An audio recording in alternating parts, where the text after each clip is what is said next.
Welcome to Just an Hour. It's great to see all of you and to have this great conversation today on creative teaching practices. So thanks so much for Teresa for making the time to join us. And we basically asked our panelists to introduce themselves briefly, say a little bit about what they teach and their prior teaching experience, what they feel is were the most important influences on their approach to teaching, as well as to share, a few what they feel are creative or shareable teaching practices with everyone. So, Teresa, would you like to jump in and take over? I would love to. So thank you so much for having me. I am kind of a little last minute guest. I do some work with Juliet Barnett, and she said, I double booked. Can you please help me out? And my initial response was, I'm so sorry, I cannot. I have a class that meets every other week. It's very rare, so I can't miss it. But she coerced me a little bit. So my sweet students are just getting a little bit of a late start today. So I didn't have a ton of time to plan. So I encourage you, Betty, Punya, whomever, if I'm heading in a different direction than the goals of what you're setting and you want to redirect me, I'm happy to do that. But I definitely just want to build off what your last conversation was about what was happening at West on Wednesday, and really that focus on principled innovation. That's kind of where my heart is. That's where my passions lie right now. Some of you may or may not know, but there is a fairly new student organization on campus in the Teachers College called Champions of Hope. And I am the faculty advisor for that. A few of my freshman students, their sophomore year, came to me and said, we need to be having deeper conversations. We need to be focusing on empathy, vulnerability, and learning these types of things. And so they've kind of brought me on board, and I've been able to kind of guide and learn alongside them. We meet every single Monday from 6 to 7. And I'm always encouraging people to invite, in the Teachers College or outside of the Teachers College. And so as I think about that foundation, there's a couple of big pieces. So when I was introduced to principled innovation, it to me just became permission to be the teacher that I want to be.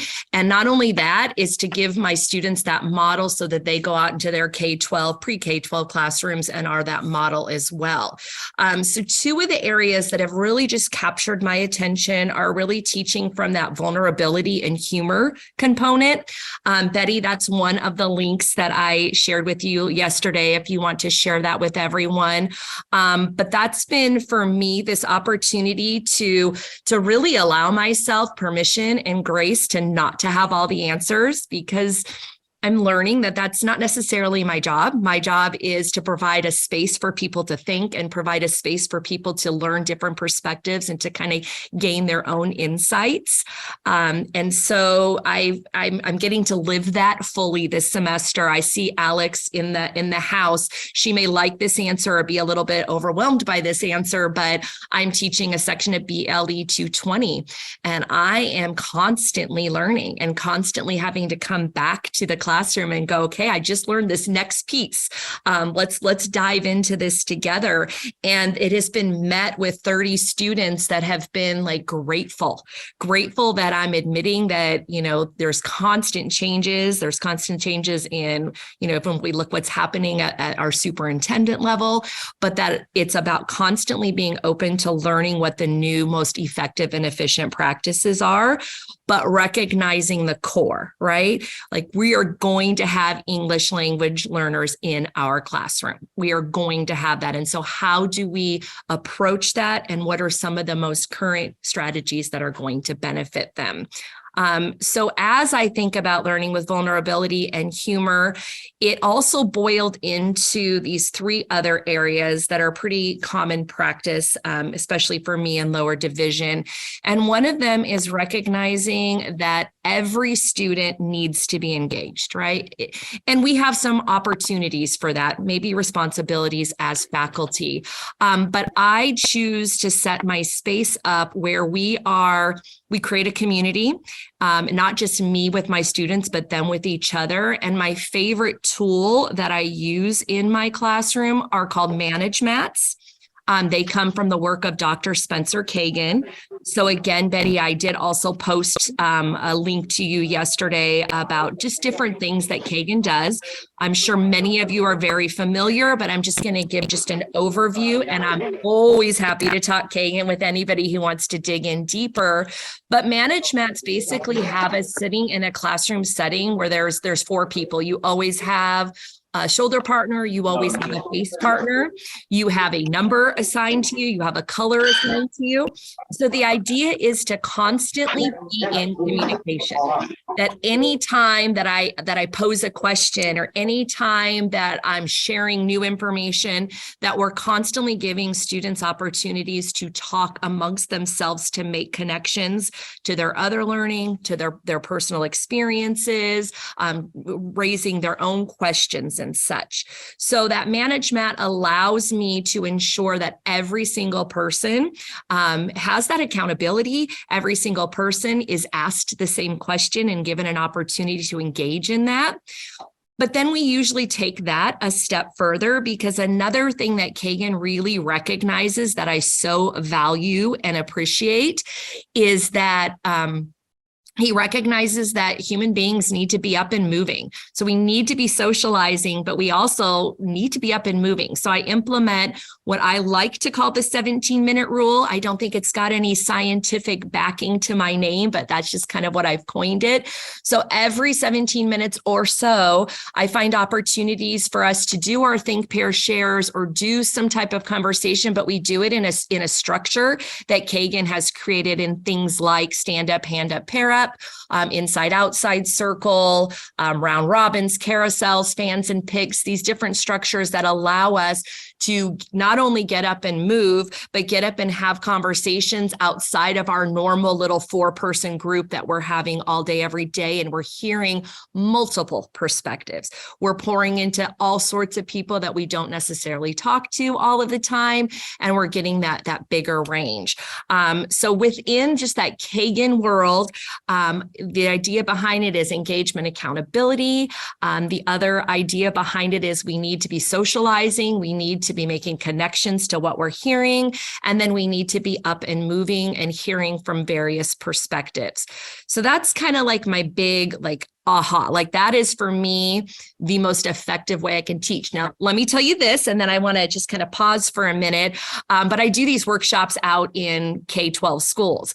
And I sometimes will have my K-1-2 teachers go, these are really great, but I think they're better for older kids.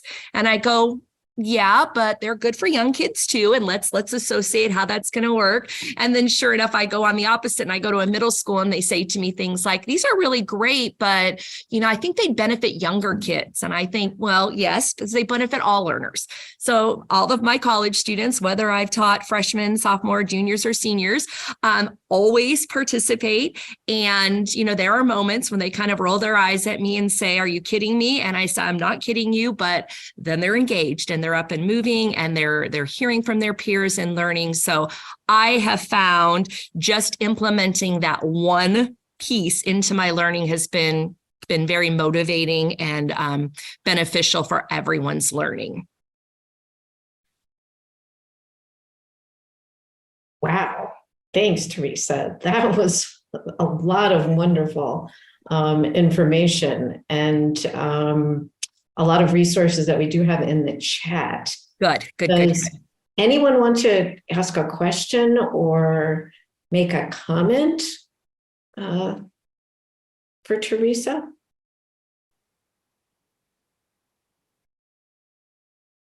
I think we're all digesting it. And I have to say, Teresa, your personality and your energy is just marvelous. So I can see how that alone would be very engaging. I'm super passionate and it's true that, and I do tell my kids, if you're not bought into it, it will not work. You will sabotage it. But if you really believe that this is a practice that will benefit, you will find a way to make it work. And that it's going to look different. Like my life is easy. I teach adults. They kind of do and play along with me, but I understand that if you're going to do this with kindergartners, it's going to take a lot of practice, right? To get them really engaged in the thinking and the processing. And if you're teaching middle school and trying to keep them from talking to their besties and not staying on track, like it does take a practice of how to utilize it. I do have just two other things that I wanted to dig into, and I don't want to be taking away other people's time. So you tell me, Betty, if you want me to dig in a little bit more, if we want to kind of break over to Steve or someone else here for a few minutes. What do you think, Punya? Should we break it up a bit? Well, I think since Teresa has to leave, Teresa, if in like 2 minutes you can give us a little update, if there are links or something that we can drop, that'll be great, because we know you have to run. So I love it. I really appreciate that. We can spend the rest of the time with Steve and Marina. So okay, fantastic. So the other thing that I had provided, and again, there's a million things I could talk about, but the Kagan stuff to me, and then that vulnerability and humor. The other thing that I was just recently introduced to that has been like just a huge change maker for me in my classroom, and it's through PI. They're called listening palettes. And so I do not know if that's familiar to many of you. I had the opportunity last semester to get to be part of the PI convening like workshops, and it's Liz Lerman's work. I provided that link as well. I won't even begin to, try to explain to it. I would highly encourage you to dig in and really hear her thoughts and what her process is and why she recommends this. But from my perspective, as just someone who implements it in their classroom, it's an opportunity for students to take very thoughtful notes, different than notes that you would take because I'm going to have to take a test on this. It's how am I gathering and really listening and really hearing, and how am I making connections? And so she often, I'll utilize it in different ways, but often it's just this big piece of paper out on the table, and everybody just takes a corner and they draw pictures, or they make notes, or they make connections. And it becomes that first spot that they're hearing and listening. And then they're looking at that and able to then go into Kagan mats or think pair shares or stand up, hand up, pair ups, because they've had a chance not only to hear it, but to process it and then to apply it on some level out of their brains onto some paper. Right. And so there, it could look so different for each person. It's not about, I want you to capture what I think you need to hear. It's what are you hearing that you're ready to hear, that you're connecting to, that you want to start to practice, that you want to start to apply, that you want to pay attention to when you're in your internships for my sophomores and juniors.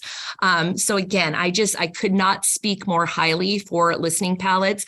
Seeing really the science and her heart behind that, and finding ways to incorporate that into the classroom just gives that creative approach to keep people engaged, give people a purpose, give people that meaning. So I'm just curious, just with a raise of a hand or a thumbs up, thumbs down, has anyone heard of listening palettes before? Is that a new term for you? So far, some no's. All right, you're in. You have heard of it, Marina? So I actually work with Liz Lerman. Oh, you lucky person. Yeah.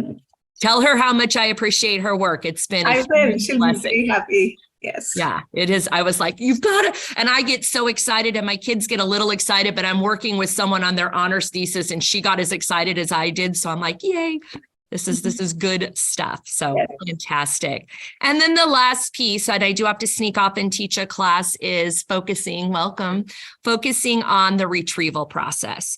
So I did include 2 different links to share, and this might, again, I don't want to speak if this is stuff that's familiar to you, but I find that even if things are familiar to me, it's good for me to be reminded of some of those practices.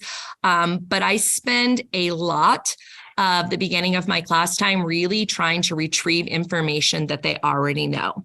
And again, that's where those Kagan mats and different things bring in is I want you to recognize all of the things you do know.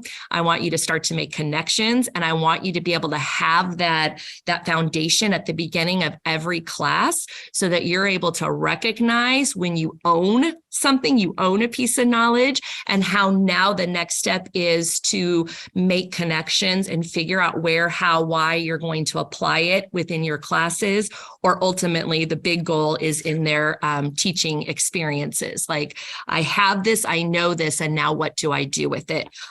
So I do spend a ton of time them doing things like round robins, them doing conversations of what are things that you already own, what are things that you know. I want you to be proud of that and recognize that. So then you can then start to recognize, now you're going to maybe hear some things that are unfamiliar, but eventually they will be things that are part of your ownership. So like, we're just constantly learning and building off of what we have.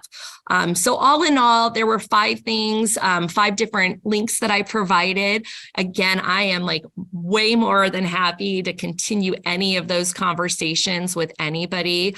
You're all welcome to come into my classrooms whenever you want. I love it. I love having just different people to build ideas off of and to continue to learn. So much, Teresa. Whoa, I'm starting to think we need a series of workshops. We could do a deep dive into, any one of the topics that you brought up. So really appreciate it. We will post the links and the video on our Just an Hour website. So thanks so much for taking the time again from your class and your students. So I am so grateful. I am just going to go ahead and throw my email in the chat just in case. Shouldn't be hard to find, but just in case anybody wants to continue the conversation, I'm more than willing and happy to do that. Thank you. Thank you. All right. I am going to sneak out, but if you need to follow up with me, Betty or Punya, feel free. Will do. All right. Thank you. Bye-bye. Bye-bye. Okay. I don't know, a tough act to follow, right? But now we'll kind of shift gears, I guess. Feel free, everyone, to post comments or questions too in the chat. We just wanted to remind you all of that in case you have thoughts that come up as we're talking. I'm thinking, let's see, Marina, maybe you should follow.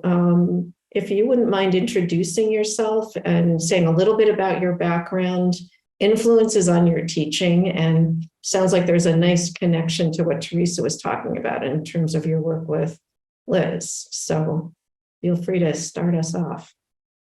Thank you. Thank you, Betty.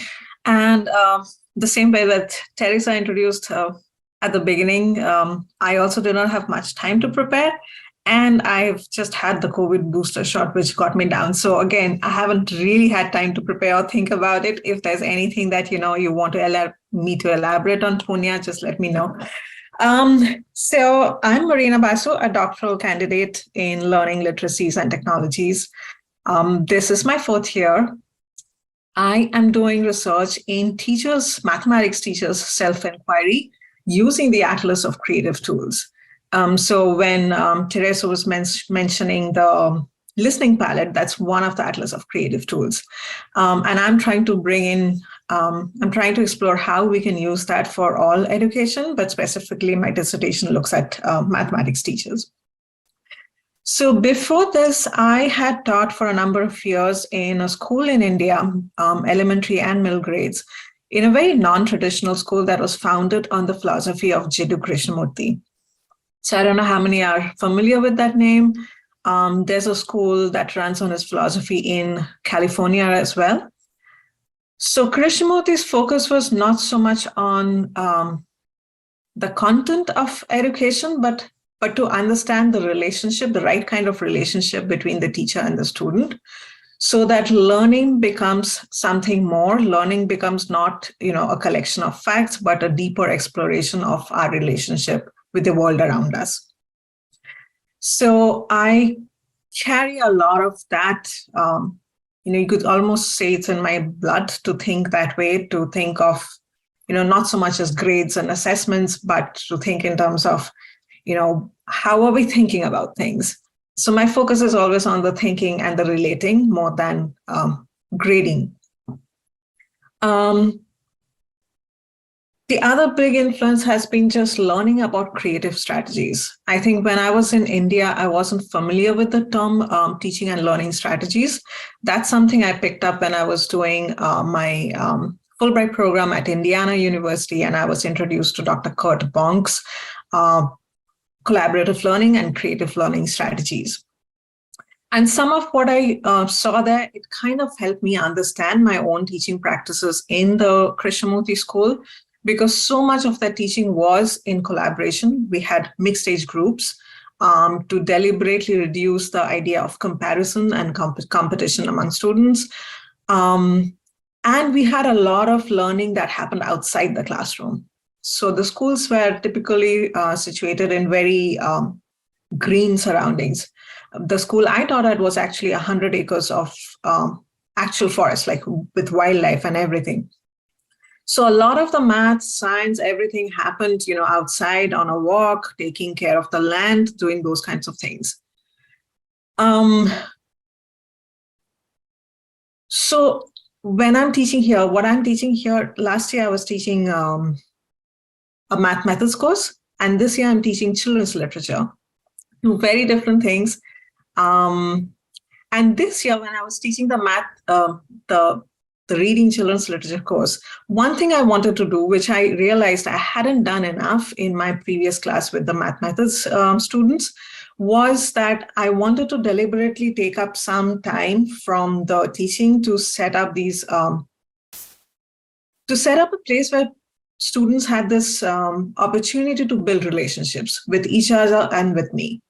So one thing I've been doing, and I was initially very hesitant to try out this thing in my class, simply because the way the farmer, classrooms are structured, you have chairs and tables set up in a certain way. There isn't that much time, space to move around or get students to get up and do the kind of things I've been used to doing with students elsewhere.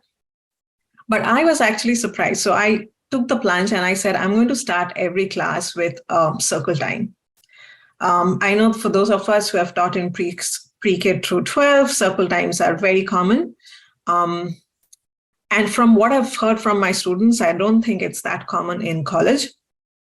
So with my current students, almost every class, I start with 5 to 10 minutes where we are standing in a circle.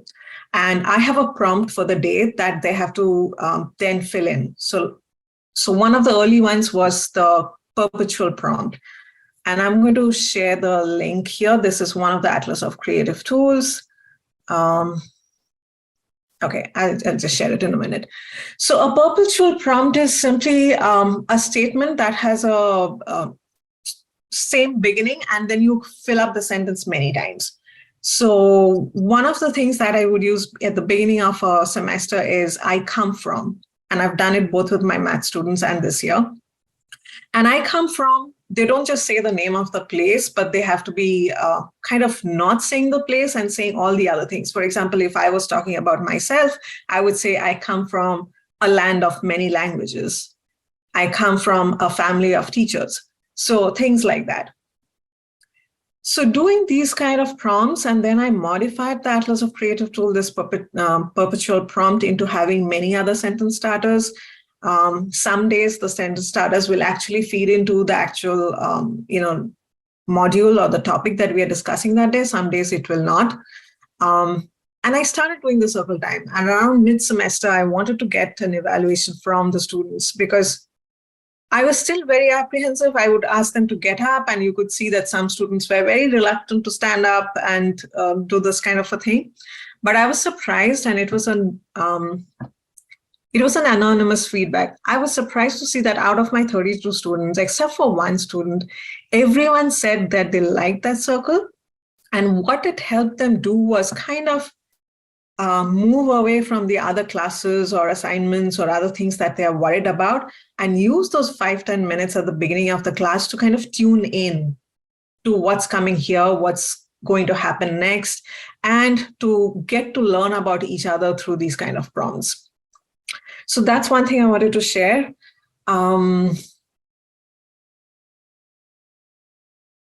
The other thing I've found useful is something that I'm now beginning to think of as multimodal teaching practices.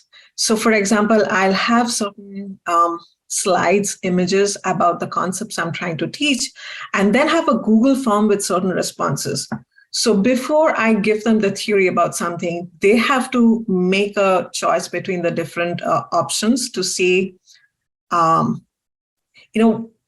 what's a visual? So because I'm using children's literature, I'll have visuals up there. And they are looking at the visuals, but they're coming to their own conclusions and marking it there. And this is something, again, they said that they really love doing, this switching back and forth between the PowerPoint and the Google form in a way that they were building their own knowledge, but they were also able to see what the class was saying about it, and then to make the connection to the reading that they had for the day. I think I'll remember more things in questions, discussions. But yeah, that's kind of what I wanted to say. Thank you, Marina. And I think the couple of things that just strike me, that I put a comment in the chat, which is we often forget how many other things are going on in our students' lives to give, and we just jump into the class. I think giving that moment of transition gives you a chance to sort of settle into whatever you're talking about now. And I'm forgetting the quote from Lee Schulman. I was reminded of that when you were describing example of working on this PowerPoint and the Google Slides, which is that learning is important only when it's visible and shared. That's the only way. I can dig up the quote, but it's a really powerful quote. And I think what you're doing is making that the act of learning and engaging with the ideas communal in a way that otherwise would not happen necessarily. So thank you for that. So do you want to move on to Steve? He's been waiting patiently here. All right, Steve, you're on. All right, so I'm Steve Salik. What is it? My experience teaching? Is that what you want to know? My experience teaching, I've been teaching in one form or another since dinosaurs ruled the earth. I had an instructional role when I was in the military. That was quite some time ago. It was back when men were men and jets were made out of steel. So it's been some time. I came back here after my military service to formalize everything, all the education I had taken in the military, and wrap up a degree, and I kind of never left. I've had an active role in the Learning Design and Technologies program here at the college for some time. My role predates actually my coming on as a faculty member. I was a faculty associate for years and years and years. Prior to that, I was at the W.P. Carey School of Business, where I actually built out all their online learning initiatives from the ground up. A lot of the things we did back then was very early on in the scale of online learning back in 2000. And back then, to give you an idea of how problematic it could be, the person who was the director of IT at that time said to us in a meeting, yeah, we don't know if this internet thing is going to turn out to be anything, because we were, asking them about giving us better reliability in terms of connectivity for our students. So I teach in the Learning Design and Technologies MED program, as well as a couple of certificates, and we just rolled out an undergraduate concentration.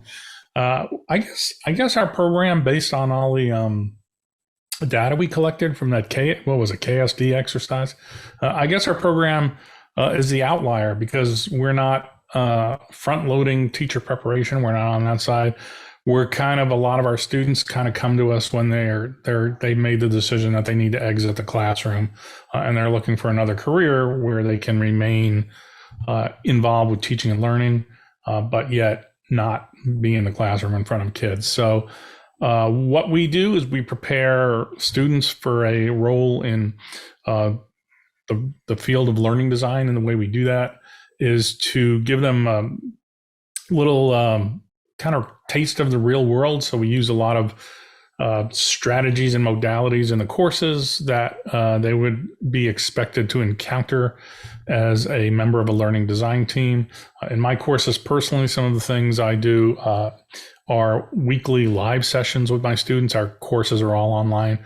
I used to do periodic ones prior to COVID, but I started doing them weekly during the COVID period, more as a mental health check-in for my students and any real teaching and learning, having any real value there. Although I did cover course materials and things. And just based on the feedback from the students, we've held on to those. I've held on to those because they say it's very important for them and it really makes them feel like part of a learning community. Another strategy we use is tightly integrating Slack into all of our courses. So we have essentially, for the most part, banished email so that students can remain in touch with me all hours of the day. And, we're really clear. I'm really clear about it. It's 8 to 8, 6 days a week, except Saturdays. And they do internalize those instructions because I'll get messages on a Saturday, but it'll say, hey, I know it's Saturday, but when you see this tomorrow, kind of thing. And then basically, really, I guess the way I could just sum it all up about what we do is it's very much in line with this idea of humanizing the syllabus. It's just making sure that our students are taken care of and that all their other needs are fulfilled. Because of some arcane problems with the financial aid system, our students often have to take their applied project course in conjunction with a prerequisite at the same time. So they're plus a full-time job. So they're always feeling overwhelmed and never having enough time. So we work with them on their schedule. And basically, I guess, it's just a way of, it's I guess the only way really to describe it is just more as a service approach to learning, where we're meeting their needs, we're taking care of them, we're getting the content out, we're providing them with multiple modalities for submitting assignments instead of it has to be a written paper. There's a list of things it can be. And as part of that, humor is very much integrated into that. So in instructions like that, it'll also say, this, that, the other thing, the sock puppets are also acceptable. But then it's that, issue of they're trying to decide whether that we're serious or whether that's just humor, because throughout the course content, I write in a lighthearted approach and try to make them feel, at ease with the content.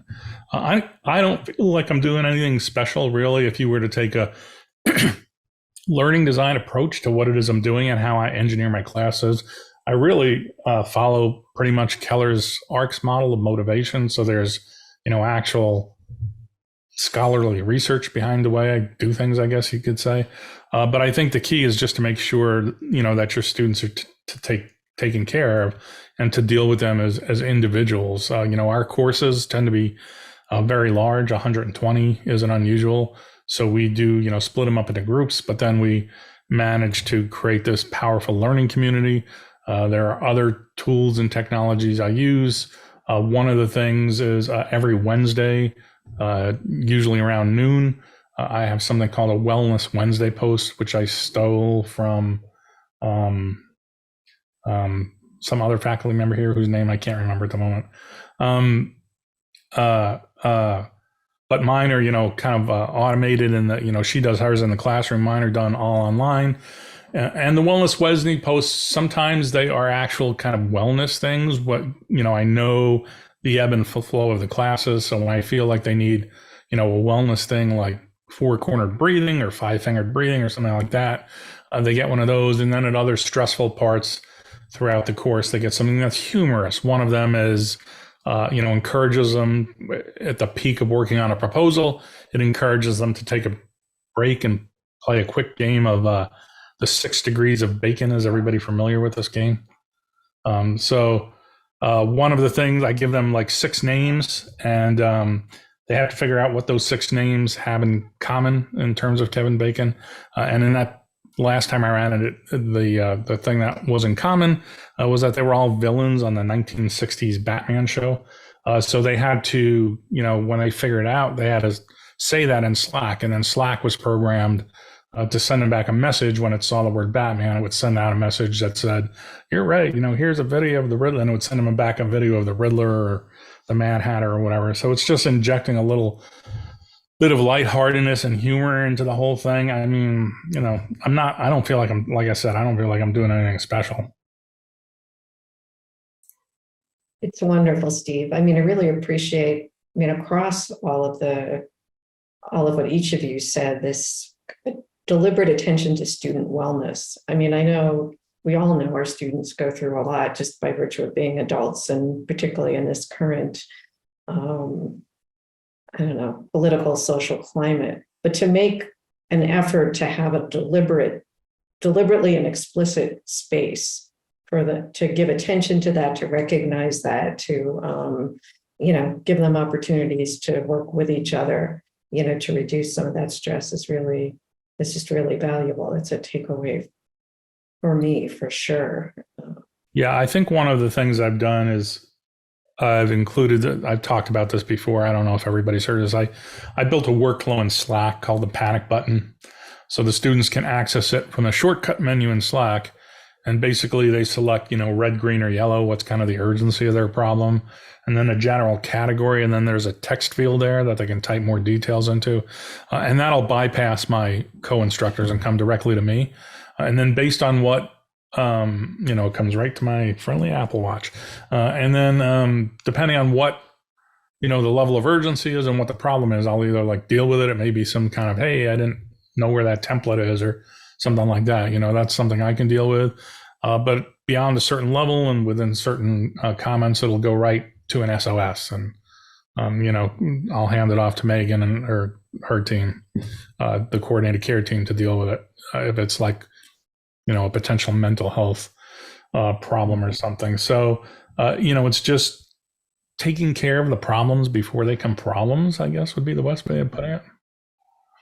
Thank you, Steve. So that's like your bat signal, keeping with the Batman theme. Yeah, I guess you could say that. So I think Sherman has a comment. Sherman, do you want to jump in, and instead of any one of us reading it out? Yeah. So what I remember from the Applied project is you put the students in the role of a consultant, if you can, with an organization. And I remember before the pandemic having a number of conversations with Steve about sort of what does this look like, and issues like that.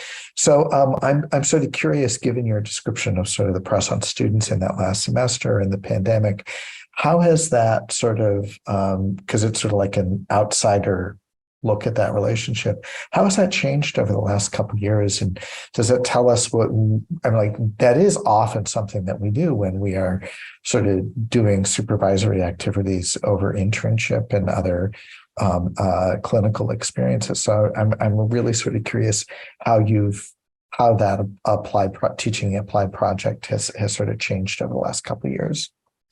So this master's program has its roots in the very old school notion of ed tech back in the 80s. And also it was kind of part of a research focused PhD program that used to exist. I think it was decommissioned in, I want to say 2014, 2015, something like that.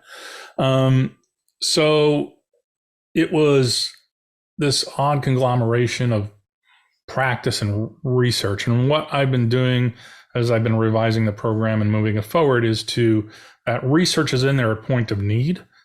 So an example of that would be, when they get to the part where they're studying about creating social presence in online programs, that's where we'll take on the community of inquiry framework, for example.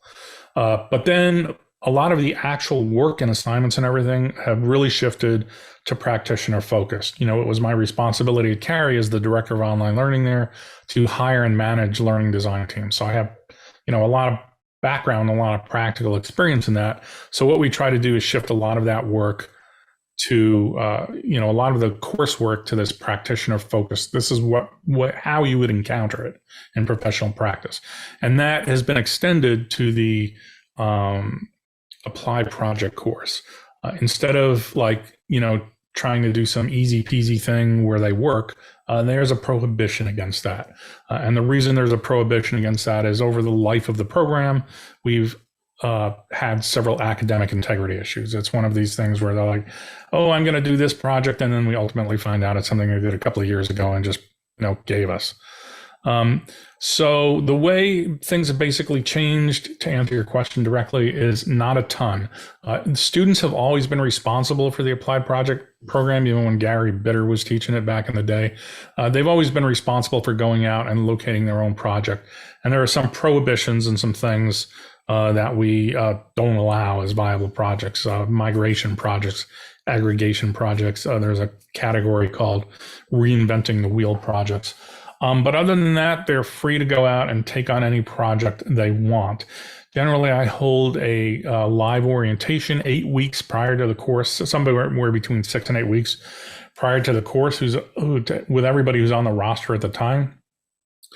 We go over the types of projects that they can do and what we're looking for and what all the criteria is. And then they're given some planning tools. And that way they have 6 to 8 weeks to find a project. Where things are getting better or changing now is many of our students who have gone on and done projects, the people who they've done projects for, who have sponsored them, are now coming back to me and saying, hey, that was a great experience for us and we want to support the university. Would you, be willing to send another student our way?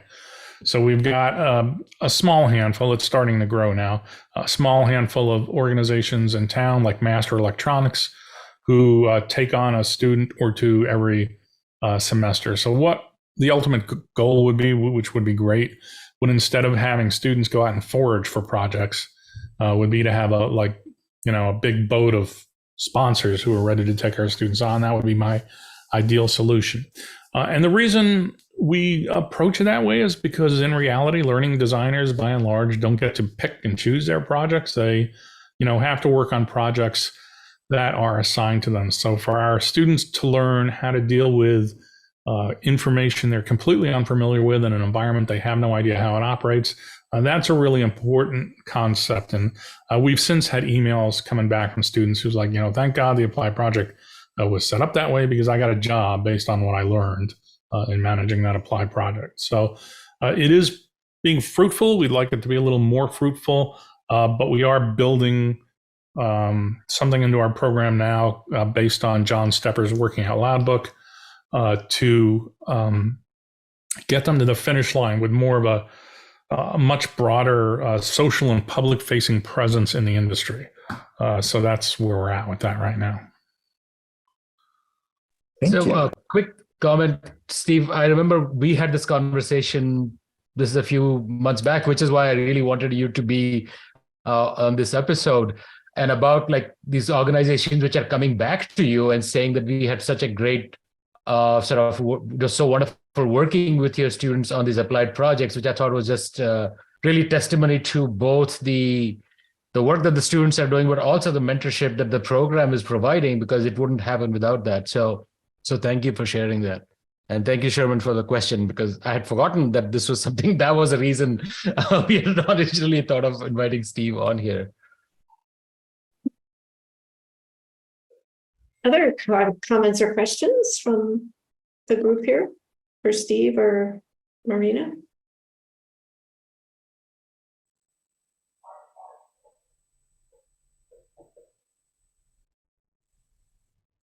If not, Punya, would you like to share a strategy or two? We've had some conversations, and I know you do some very creative things with your teaching. Yeah, I don't know if it's creative, but I think, and Marina can speak to this as well, because she was in one of my classes. So I think one of the very important things that I think about learning any discipline or field is that you see the world through that lens. And I often mean it quite literally, like seeing it, So one of the things I will talk to math educators or science or whatever is that if you are a math educator, you should be seeing math everywhere, right? Your world should be infused and suffused with the ideas of mathematics, the beauty of mathematics, the elegance of proofs or whatever. I mean, you need to be, if you're a music teacher, every sound that you hear must have meaning, some form of aesthetic meaning to you, good or bad. That's not the point, but that you're living in this world of sound. So one example that, for instance, in a class on design, where I want people to see design everywhere, one of the activities that we do is that every week students have to share examples of good and bad designs from the world around them. And it doesn't have to do with education. It could be the interface of your car, whatever, how it's handling, or it might be a a sign somewhere which makes no sense. I found a great example at Oregon Airport the other day, where the Oregon Public Library in the airport have created this little mannequin-like thing, which looks sort of like a clown. And then you can go in and you can choose a story to print out. And the printout comes out of the mouth of the clown, and it's hilarious. But you can print a story which is local. You can print a story for children. So I printed out 2 short stories, and you get this long strip of paper. And then you can sit and read it in the airport. And I thought, what a beautiful thing to do to spread reading, but also, connect with the community, blah, blah, blah. So wonderful, right? And so that's one where you are always looking for examples of good and bad design. And that makes you sensitive to the built world around us. The other example I want to share, this was an undergraduate course, which is sort of an intro to ed psych course that I taught at Michigan State. And we really wanted the students to themselves realize whether they had learned something through the semester or not. Is it typically freshmen taking their first learning, psychology class, right? And so we made a montage of clips from movies. So something like Spellbound, which is about children learning to compete in the National Spelling Bee. Something from Searching for Bobby Fischer, which is this movie about this chess prodigy. And he has different kind of teachers who teach him in different strategies. So he has this guy who meets on the street and he's learning from him. And then he has Ben Kingsley, who is this really formal guy giving him stars, like complete behavioristic sort of an approach of reward and punishment. And so we would give all these. So we made this montage, which was like 8 or 10 minutes long. And the beginning of the semester, first assignment was, what do you see? And you had to write down and submit it on the course website, right? Then at the end of the semester, we would bring that montage back again, but hide from them what they had written the first time. And we'd ask them, what do you see? And by then they have done units on behaviorism, information processing, cognitive learning, sociocultural learning, motivation, all the sort of standard ed psych terms. And the question would be, do they see something more now that they have had this experience with these ideas and this coursework? And so they would write something without remembering, hopefully, what they had written before. And then we would open it up and we would ask them, what has changed between what you saw at the beginning of the semester and what you're seeing now? And if somebody saw no difference, we don't have to tell them they didn't learn anything during the semester. They know it. Right? Because they haven't developed those lenses yet of looking at learning through the frame, through these theoretical frames, through these frames. And that's the only purpose of these frames, is to help you see the world and then be able to act on it intelligently as an educator.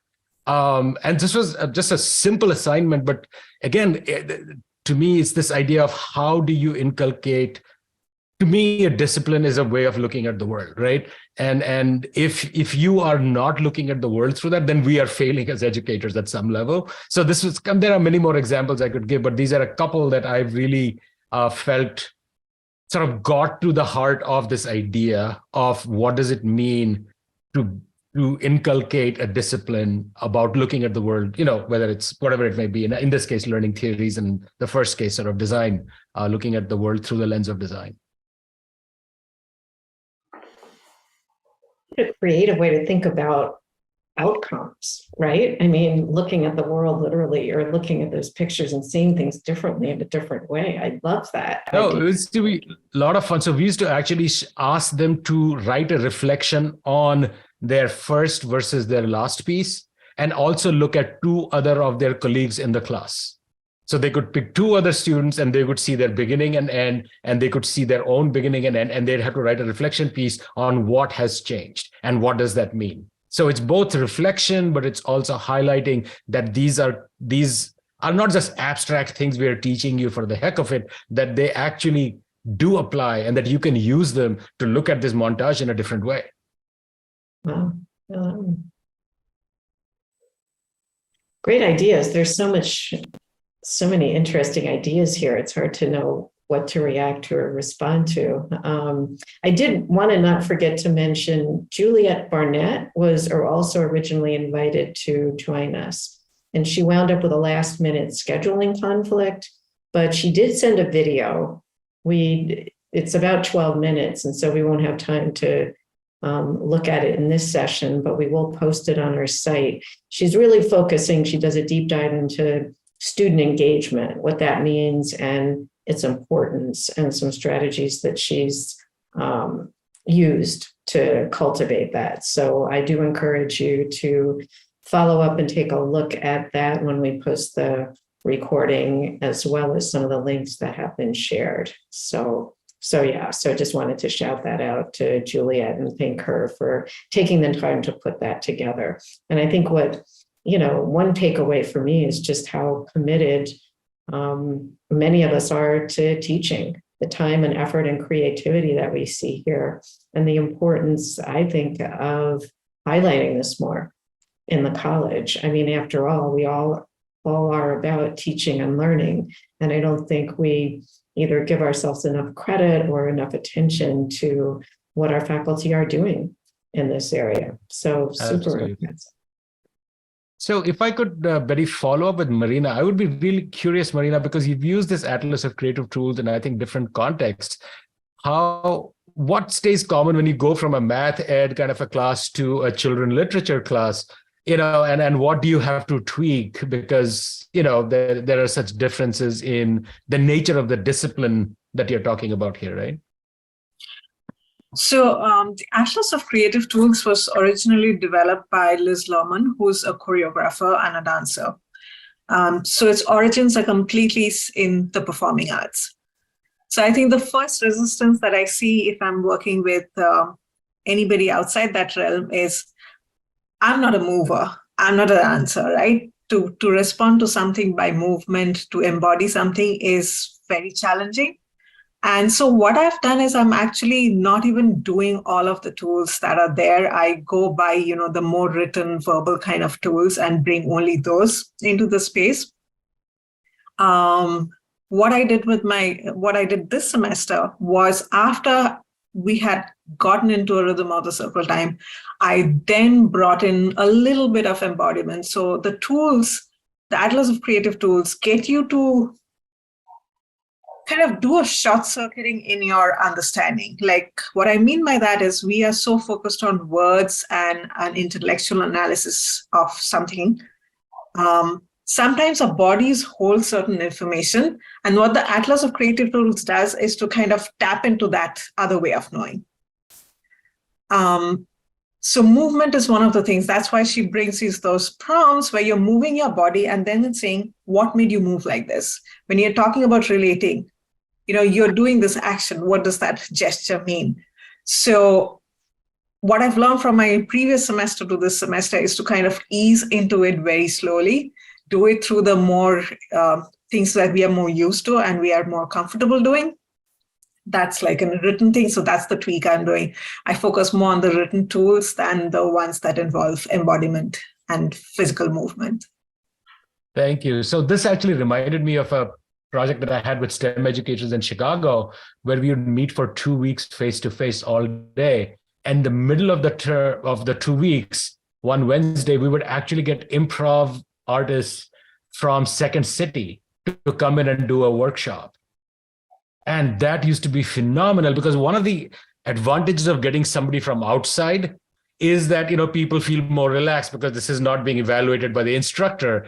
And these are Second City people. So, they are goofy and silly. And so there is sort of the sense that we can be goofy and silly and it's okay. But they would do like solid science constructs and so on with this stuff. And it used to be a lot of fun. Betty, I know you have to hop off, and I'm looking at the time. We are a minute away, so we keep this to just an hour. So thank you again, all of you, for joining us. And quick announcement about next week, Friday, April 7th. This time we'll be meeting some of our new faculty, MLFTC colleagues.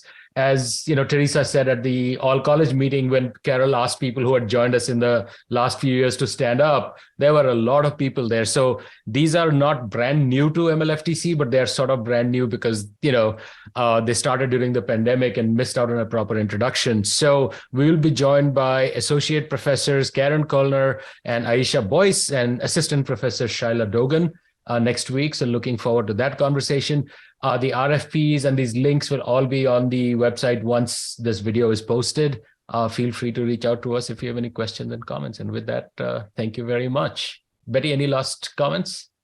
Nope, just thank you to our discussants and to all of you who are here. A really great conversation. So enjoy the rest of your afternoon and have a great weekend. Hi, Juliet Hart Barnett here. So sorry I can't be there live with you in person today, but I'm delighted to have the opportunity to share some of my ideas on the topic today, creative teaching, and specifically one of the strategies that I like to employ to really get my students engaged and tackling some of the thornier and more complex issues facing them in their classrooms and schools. If you don't know me, I am special education faculty in the Division of Teacher Preparation. I work specifically on interventions for students with disabilities, with specific reference to students with autism spectrum disorder, but really students of all backgrounds and learning profiles. And in addition, with a focus specifically on how to best prepare the teachers that are going to be working with them. I'd like to take a moment to thank Betty, Punya, and others that were involved in the selection of this topic. It's really an important one. And I think as so many of us are looking for ways to more creatively engage our students, this is a particularly well-timed topic. And so question, why should we focus on student engagement? Well, a recent Gallup study demonstrates that what we've not long known in education, student engagement is strongly correlated with achievement in learning and a number of other dimensions. So what we know is that great teachers engage their students. Particularly so that they feel as though they are part of that lesson dynamic and that what they're learning has application to what they're doing in their field-based placements, their internships, their teaching settings, their administrative settings on a daily basis. And so, like most of the ideas that we generate or devise, dream up in education, this one I'm going to share today, at least in terms of the title, is stolen. If you're familiar with qualitative inquiry, or if you're a qualitative researcher or ethnographer, then you're likely familiar with Tales of the Field, which is a classic text illustrating how to engage in field work in order to represent the various cultures and dynamics in ethnography. And so I borrow a little bit from this particular title to kind of process and think through the strategy that I'm going to be sharing today. And so my version is Tales from the Field. And so even though I'm making a much less esoteric application of Van Manen's work, this is my way of really seeking to engage students in the thinking and learning process about how the problems that they're faced with every day can actually turn into some really interesting contributions to the existing research on those topics. So let me talk a little bit about this approach, Tales from the Field. This strategy is born out of an instructional need, like most of the ones that we encounter are. You know, very often our students come to us and they are perplexed. They are challenged by various classroom and school-based dilemmas.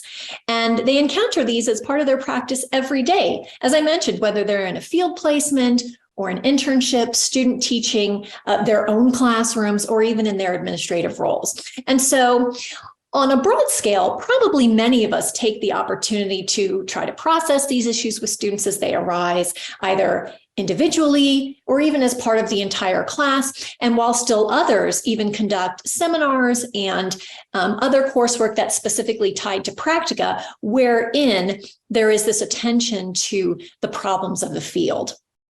But what I've done here is I've sort of created a brief structure to kind of frame this process a little bit. And I apply it in all of my courses, whether I'm teaching undergraduates or working with graduate students and even in doctoral seminars. I kind of take this approach to the dilemmas that students pose when they're approaching me in terms of classroom dynamics and challenges that they face. And so, just to kind of break it down, for about the first 10 minutes of class or so, I invite students to share their ideas. What's going on out there in the field? What are your tales from the field? And very often, students will be very ready to describe a particular problem that they're facing. And so we'll discuss it as a group. We have other students that are ready to weigh in based on their experiences as well. And what I do as the facilitator there is look for ways that I can help students to identify, zero in on the problem that they're facing, and then move to how it's been characterized or addressed in the literature. And so I encourage students to consult that relevant literature, but really model how to do so. Because for many of our students, particularly undergraduate students, they're a little bit limited in that regard. So I guide students to conduct a simple literature search on the topic in order to identify how the problem is characterized on a broader scale, to what extent it's actually a problem, and what, if any, research-based recommendations are out there to assist them with this problem. And then depending on the student interest, the viability or originality of the topic, I then offer to pursue the topics more in depth outside of the classroom setting, wherein we can pursue exploring the problem in a little bit more detail, and then pursue potential solutions to the problem, and solutions that could serve in a practical sense to inform not only the knowledge base, but other practitioners who are facing similar dilemmas. And so this often includes publication and dissemination of that work that the student has either developed or tested or evaluated.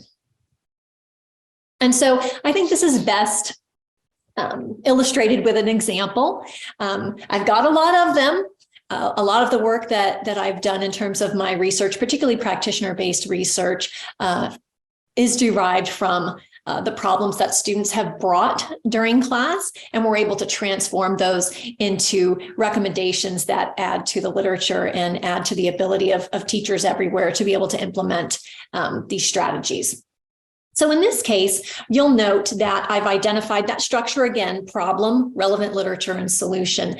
And on the left there, you see the article that was actually produced out of this particular instance. And so here is a graduate student. She shares the problem that you see cited.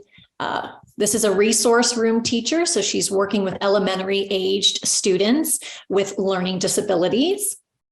And she had been approached by some of her students who were indicating that some of their teachers, when they would go into the general education setting for different content areas, some of those teachers were not providing the accommodations that were listed in the students' IEPs.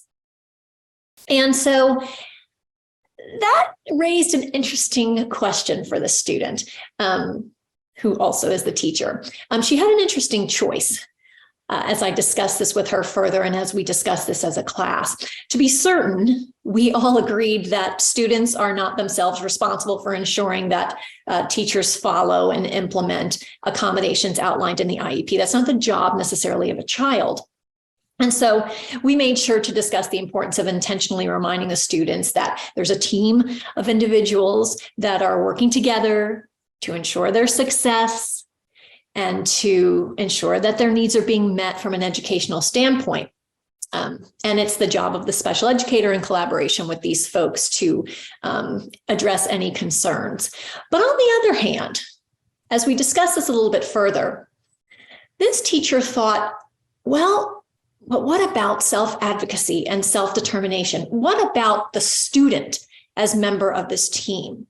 And could the student potentially take a lead role in learning how to help him or herself there to be successful in school and then later on in life by developing these kinds of skills a little bit earlier than we typically had seen in the literature? And so to move to that, we consulted the relevant literature.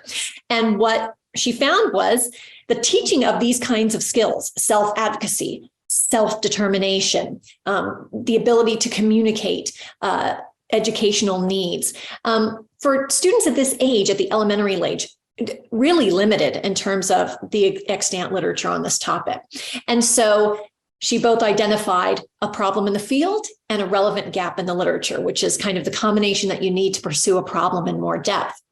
What she also found is that this specially designed instruction that is required to meet the needs of students with disabilities also not always provided. And in fact, some teachers are really struggling to make these accommodations. So even when they're aware that they exist and they know that they should be implementing them, there's still some struggle there for accommodations to be delivered.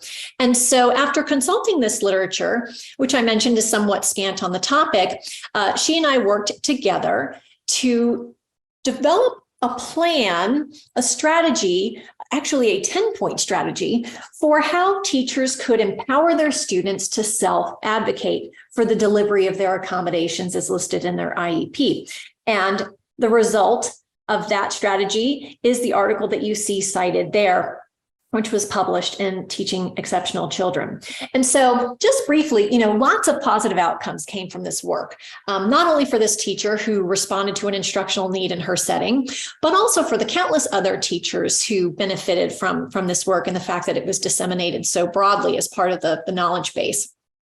And incidentally, the student being able to not only read and interpret and apply the research, but also contribute to it by publishing this was very powerful. And if I were reflecting on the topic from today, creative teaching and student engagement, I would say this was a really fantastic example of how engaged our students can become, not only when they're engaged with the content and an application of that content to their own settings, but in the contribution that they can make to that literature. And so it was a powerful experience. And I've had countless others like these as I've encountered students that are facing real problems of classroom and school. And there's an interest when we as instructors provide that venue for them to pursue opportunities for engaging in classroom-based research and then contributing to the broader knowledge base. If you have questions or interest in pursuing this further, I'm always open to collaborating and learning more. This is just one example of ways that I try to engage my students in the classroom as part of creative teaching. And so I'm really anxious to be able to just hear what the others on the panel are going to be sharing, and also to collaborate further with those who have an interest. I'll go ahead and stop the screen share, and thank you all for taking the time to attend the session and to share your strategies as well. Thank you.